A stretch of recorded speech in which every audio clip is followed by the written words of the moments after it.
Hey everybody, this is Justin with another video. Hope you had a great week.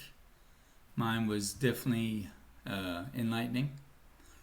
So I want to talk to you, do a two-part, this is the second part of having more charisma.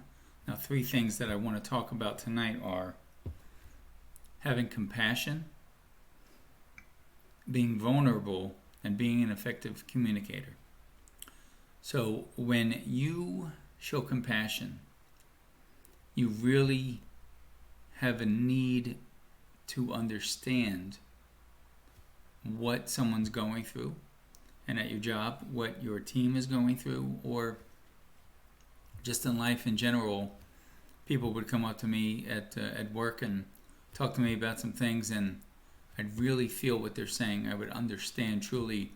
And it's basically you're putting yourself in that person's shoes.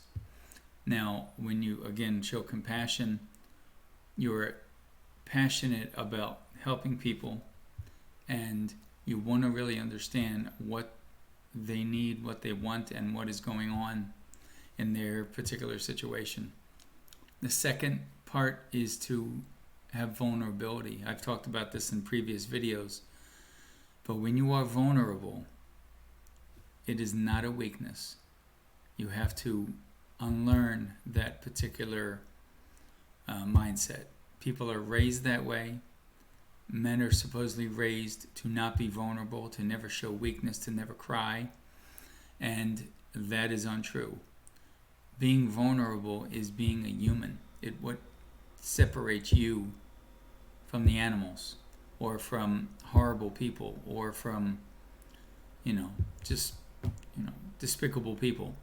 So when you're vulnerable, you're opening up yourself. Now, you still can be guarded, which is healthy, because you have to use self-preservation when you're being vulnerable, when you're being guarded, and that is to preserve yourself.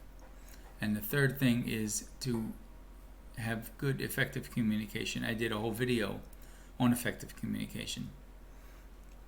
When you communicate, that's great.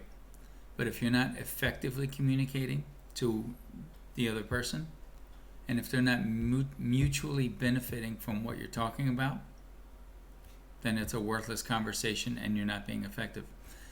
Effective really has to hit home.